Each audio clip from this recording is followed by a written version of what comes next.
Oi pessoal, estou aqui de volta para gravar mais uma aula para vocês. Então, hoje vamos falar um pouco sobre o POP 010 de administração de hemocomponentes. Então, vou falar um pouco sobre a técnica e os cuidados antes, durante e após o procedimento de administração de um componente. Vamos falar o que é um hemocomponente, um hemoderivado.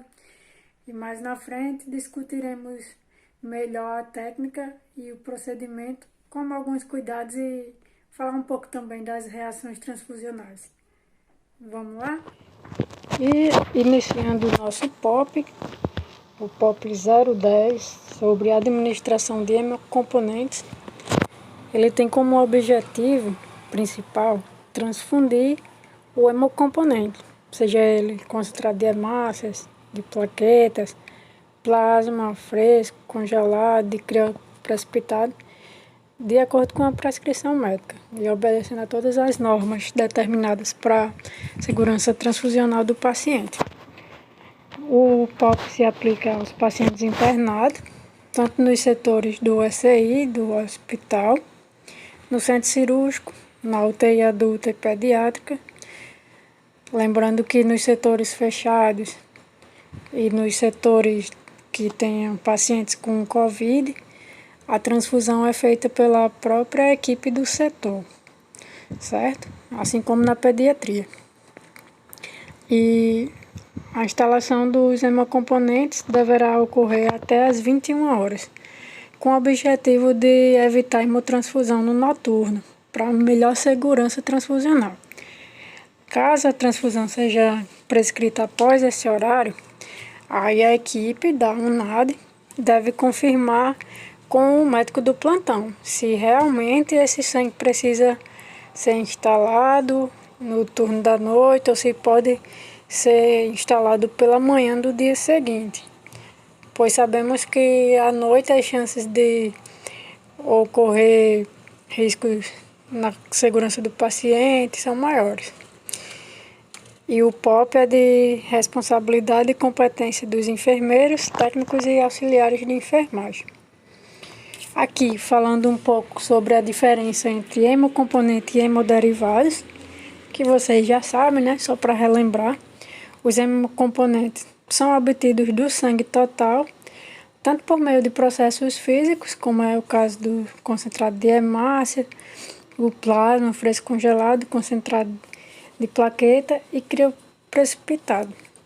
Já os hemoderivados, como o próprio nome diz, eles são derivados do hemocomponente, do sangue total. Ele é fabricado em escala industrial a partir do fracionamento do plasma. É retirado o plasma daquele sangue por processos físico-químicos e esses hemoderivados são albumina, imunoglobulina e fatores de coagulação, que normalmente a gente não utiliza muito em nosso setor. Essa imagem aqui é só para demonstrar um pouco como é feita a coleta do sangue com seu processamento, que é feito por meio de centrifugação refrigerada. Aqui nós temos um concentrado, um sangue total, e ele é subdividido em plasma, esse plasma rico em plaquetas, e o concentrado de hemácia. O concentrado de hemácia vocês já conhecem, assim como o plasma, e do plasma também ainda é feito concentrado de plaquetas, plasma fresco e o plasma de 24 horas. É só para demonstrar mesmo. Já os hemoderivados, ó, na imagem azul, temos a albumina, as globulinas e os concentrados de fatores de coagulação. Bom, só para relembrar também que as transfusões sanguíneas, elas consistem na transferência do sangue total ou de um hemocomponente de um indivíduo para o outro. Então, há o processo da doação de sangue, depois daquele sangue ser todo processado, feito os testes, embalado, tudo, ele é doado para o receptor, que vai ser a pessoa, o paciente que precisa receber o sangue. E as transfusões, elas são classificadas de acordo com a necessidade do tempo para transfundir, que vai ter a transfusão programada, que geralmente é feita quando vai preparar para cirurgias eletivas ou até no tratamento de doenças crônicas, como nós temos as transfusões que são agendadas no núcleo de hematologia. Também temos muita transfusão programada para cirurgias cardíacas, as coisas que vocês realmente fazem no dia a dia.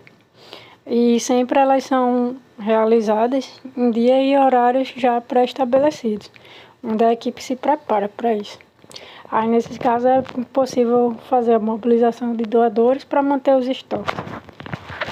Já a transfusão não urgente, ela é mais comum no atendimento de pacientes hospitalizados que de repente apresentam algum quadro clínico alterado, por exemplo, uma baixa de plaquetas, mas sem necessidade de transfusão imediata. Aí essa transfusão não urgente pode ser realizada dentro de 24 horas. A urgente, ela é mais comum quando há situações em que há risco de morte, mas que ainda dá tempo realizar os testes pré-transfusionais. Aí, nesse caso, ela deve ser realizada em até 3 horas depois que é feita a solicitação. E temos também a transfusão de extrema urgência, que ela é mais comum quando tem um risco de morte muito alto para o paciente e se retardar a transfusão, o paciente pode morrer naquele momento. Então, há um respaldo legal e técnico para que essa transfusão ela seja feita sem precisar realizar os testes pré-transfusionais. Mas, nesse caso, o médico ele vai assinar um termo de responsabilidade que dá ciência que a prova de compatibilidade não foi realizada por causa da urgência. E, no caso, esses testes de compatibilidade eles vão ser realizados depois, quando a bolsa já tiver sido infundida, ok? Aí agora eu vou falar um pouco do procedimento em si, que vai se dividir no procedimento pré-transfusional, no ato transfusional e no pós-transfusional. Então, quanto aos cuidados pré-transfusionais, a decisão de transfundir parte da avaliação clínica do médico, onde ele faz a solicitação no formulário próprio para isso, geralmente é prescrita pela GHU, e faz a prescrição também no prontuário do paciente.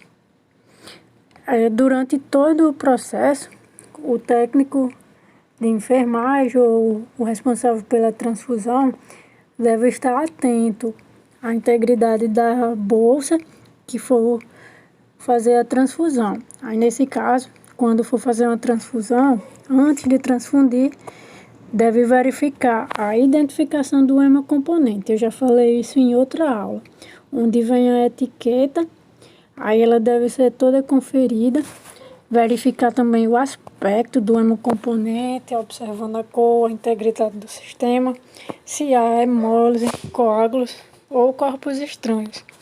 Assim também como deve ser observadas as condições de armazenamento e prazo de validade, que eu também já comentei em outras aulas. No caso do concentrado de hemácias, deve ser armazenado de 2 a 6 graus e tem validade de até 35 dias. O plasma fresco congelado a menos 20 graus Celsius e pode ter validade geralmente de 1 ano. E o concentrado de plaquetas, que é mantido em temperatura ambiente de 20 a 24 graus no agitador e pode ter validade de até 5 dias. Bom, e eu gostaria de lembrar também que os protocolos de segurança do paciente devem ser seguidos para evitar riscos no momento da transfusão. Então, mais um procedimento pré-transfusional é esse cuidado na checagem de todos os registros, principalmente da bolsa que vai ser transfundida e conferindo com as informações do paciente. Então, para que essa bolsa ela seja liberada para transfusão, ela deve estar identificada com um rótulo ou etiqueta que tenha os dados do paciente, nome, registro, localização do paciente que vai ser transfundido, o tipo sanguíneo, o fator RH, tanto do paciente como da bolsa, para poder conferir. Aí o número de identificação do hemocomponente, assim como os testes de compatibilidade e a identificação da pessoa responsável pela realização da prova de compatibilidade. Além disso, lembrar que também deve conter a data do envio do hemocomponente para transfusão. O profissional responsável pela instalação da bolsa do hemocomponente também tem que verificar a integridade da mesma, como já foi discutido anteriormente. Aí essas mesmas informações que sempre devem ser checadas quanto à identificação tanto do paciente como da bolsa a ser transfundida, verificar sempre a dose que foi prescrita e aqui está lá à beira do leito. Se precisa fazer medicação antes de transfundir, essa informação deve ser checada com muita antecedência para que não haja atrasos na transfusão. Então, sempre é importante entrar em contato com a equipe do setor que o paciente está, para saber essa necessidade de medicação antes, para que em seguida a bolsa seja administrada. Pronto, e no ato transfusional em si, quando chegar ao leito do paciente, lembra novamente de fazer a checagem dupla. O ideal seria que tanto o técnico do núcleo, do banco de sangue, quanto o técnico do setor responsável pelo paciente possam fazer essa checagem em conjunto, para fazer a identificação do paciente, conferir nome, data de nascimento, registro hospitalar.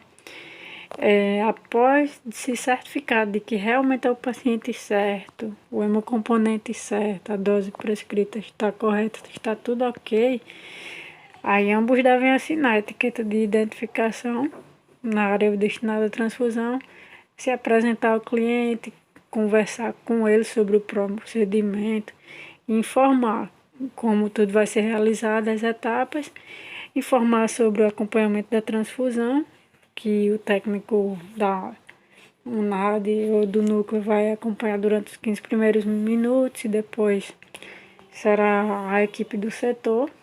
No caso de setores fechados ou em pacientes com Covid, os profissionais do próprio setor que farão essa transfusão. Aí outro dado muito importante que deve se atentar é explicar para o paciente ou para o acompanhante dele os sinais e sintomas que podem ser identificadores de reações transfusionais. Há um protocolo só sobre reações transfusionais que a gente vai falar mais na frente, em outra aula.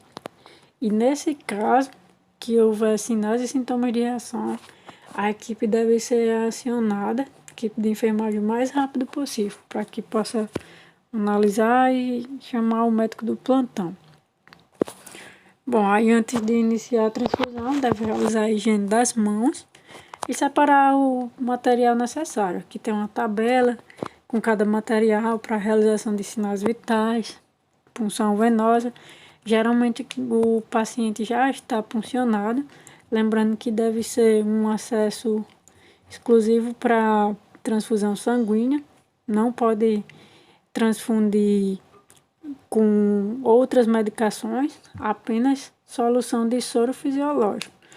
O equipe de transfusão para instalação do hemocomponente, luvas de procedimento, a bandeja, soro fisiológico para passar depois da transfusão, a equipe de infusão macrogotas e um esparadrapo. São esses materiais que são necessários para a instalação do hemocomponente, além dos materiais de sinais vitais e punção venosa. Neste quadro aqui, temos alguns procedimentos e observações e condutas quanto à observação dos sinais vitais. Se tiver alteração em alguns sinais vitais, temos algumas condutas que devem ser tomadas. Se os sinais vitais estiverem normais, os parâmetros todos normais, procede à instalação do hemocomponente normalmente. Mas caso haja alteração tanto na temperatura como na pressão arterial, aí o médico deverá ser solicitado para fazer uma avaliação. Quando a temperatura estiver elevada, não é uma contraindicação absoluta para transfundir, mas deve ser administrado um antitérmico, de acordo com a prescrição do médico.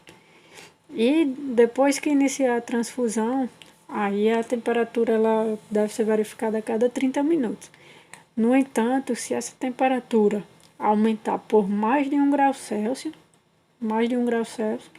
deve ser comunicada ao médico, certo? Interromper a transfusão, pois também pode ser relacionada a uma reação transfusional. Já se a temperatura estiver muito baixa, além de solicitar avaliação médica, deve manter o paciente aquecido e fazer a transfusão lentamente. Em caso de pressão arterial elevada, o médico também vai avaliar se pode administrar o hemocomponente ou se ele deve aguardar até que a pressão seja controlada, mas nesse caso pode ser administrar antihipertensivo, de acordo com a prescrição do médico, e fazer a transfusão lentamente para que possa estabelecer o quadro do paciente. Bom, quanto ao acesso venoso, que algumas vezes o pessoal tem dúvida, aqui também tem algumas observações e a conduta. Geralmente, como eu falei, o paciente já vai estar puncionado quando o profissional da UNAD for fazer essa transfusão, mas em caso de transfusões eletivas, por exemplo, ambulatoriais, aí vai observar se o paciente tem um bom acesso venoso. Se tiver, vai escolher um local que proporcione melhor mobilidade ao cliente, conforto. Aí nesse caso pode usar um scalpel ou gel mais grosso para manter o acesso venoso também com soro fisiológico. Quando for um paciente que tem um acesso venoso mais difícil, aqueles pacientes também que já têm veias mais finas, que às vezes faz tratamento de quimioterapia, aí tem uma dificuldade maior de se pegar uma veia, aí usa um jaco de calibre um pouco menor, como o 22 ou 24.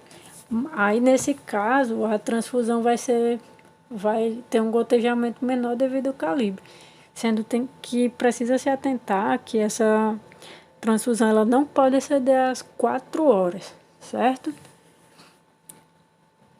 E acesso com infusões paralelas, como já falei, só pode usar o soro fisiológico.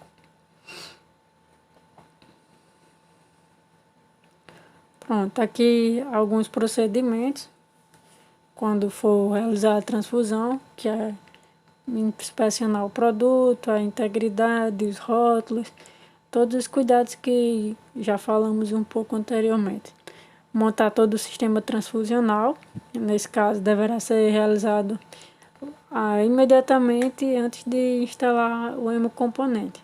Aí vai usar o equipo próprio para transfusão, em seguida abre o porto da bolsa, no caso sem cortá-lo. Quando abrir, vai introduzir o equipo com todo cuidado para não contaminar. O ideal também é que algumas vezes possa passar o álcool a 70% com algodão e usando luvas de procedimento, usar também de preferência um equipo para cada bolsa a ser transfundida.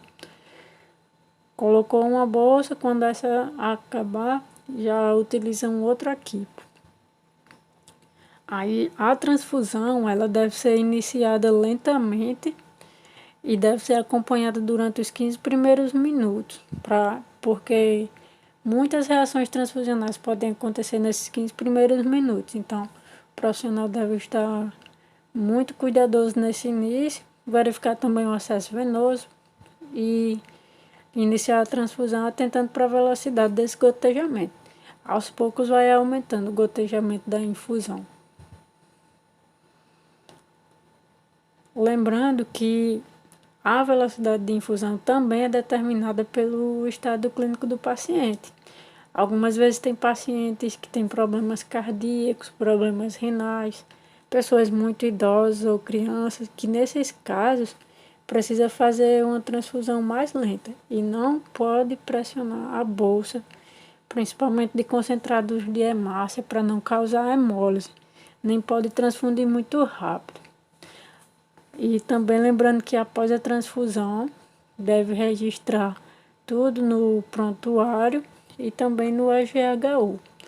Colocar o exame físico resumido do paciente, colocando sinais e sintomas relevantes que aconteceram durante a transfusão, qual horário que iniciou e terminou a transfusão, o volume da bolsa, ou quantas bolsas foram transfundidas, o número, e os sinais vitais antes e após a transfusão. Após isso, o profissional responsável vai assinar e vai dizer que foi responsável pela instalação e acompanhamento. Olha, essa tabela aqui é para mostrar o tempo de infusão para cada tipo de hemocomponente. Por exemplo, o concentrado de hemácia. O tempo ideal é que seja transfundido em 2 horas, mas como eu falei, todos os hemocomponentes não devem ultrapassar 4 horas de transfusão. É o tempo máximo. Passando desse tempo, deverá ser descartado. Aí no caso do concentrado de hemácia, pode iniciar com a infusão de 10 gotas por minuto, nos 5 primeiros minutos, depois vai aumentando para 20 gotas por mais 10 minutos, até chegar a 50 gotas por minuto, o restante da transfusão. O plasma fresco, o ideal é que seja de 20 a 40 minutos. E também o gotejamento é bem parecido com o concentrado de hemácia, sendo que ele pode ser passado de forma mais rápida, e pode chegar a 200 gotas por minuto. O concentrado de plaquetas também, ele pode ser passado bem mais rápido que o concentrado de hemácia. E o ideal é que seja entre 30 a 60 minutos a duração total. Lembrando aí também que quando houver várias bolsas de concentrado de plaquetas, logo que terminar uma bolsa já coloca outra. Aí nesse caso não vai trocar o equipo, troca apenas as bolsas. E também inicia com gotejamento mais lento e vai aumentando, dependendo do quadro clínico do paciente, pode até abrir totalmente o gotejamento. Essa imagem é só para mostrar as bolsas de hemocomponente, um equipo próprio para infusão de hemocomponente. E alguns cuidados aqui, que é permanecer próximo ao paciente, que a gente já falou durante os primeiros 15 minutos, para observar principalmente os sinais vitais e reações transfusionais. Lembrando que aquela identificação da bolsa, ela tem que ficar até o final da transfusão, porque é muito importante para conferir a identificação em caso de alguma reação transfusional, e depois deve ser fixada no prontuário do paciente. Sempre manter materiais perto do leito do paciente, e não administrar medicamentos ou eletrólicos no mesmo acesso da administração do medicamento. Após a transfusão, lembrar de verificar novamente os sinais vitais, checar o horário em que foi administrado e registrar tudo no EGHU, como eu comentei, além de anexar a etiqueta no prontuário do paciente, ok? Aí alguns efeitos adversos de sangue hemoderivados, eles podem ser observados. Sempre os benefícios eles devem superar os riscos, e alguns sintomas que são mais frequentes nas reações transfusionais, que vocês podem até já ter percebido, são mal-estar, tremor, calafrio, febre, sudorese, palidez cutânea, mialgia, taquicardia, taquipneia, entre outros. Alguns desses vocês já devem ter observado, e nem todos contraindicam a transfusão, a continuidade da transfusão. Isso aí vai ser analisado de acordo com cada paciente, o médico também vai avaliar. E como, por exemplo, a febre não é contraindicação absoluta, a não ser que haja um aumento muito rápido, de mais de 1 grau Celsius. E alguns sintomas são inespecíficos para determinar o tipo de reação transfusional. Em outra aula nós vamos detalhar mais essas questões, ok? Aí, dependendo do tipo de reação, o que vocês vão fazer é imediatamente já interromper aquela transfusão, fechar a bolsa, chamar a equipe, né? Chamar principalmente o médico para avaliar, observar os sinais vitais, não jogar a bolsa fora. E em algumas reações transfusionais tem que encaminhar o hemocomponente para colher nova amostra de sangue. Tanto como, por exemplo, coagulograma, outro hemograma, verificar a hemoglobina para avaliar a função renal. E tudo isso deve ser registrado no prontuário e notificado também. Ok? Então, obrigado por terem ficado até o final. Espero que tenham gostado. Vou disponibilizar esses materiais para vocês.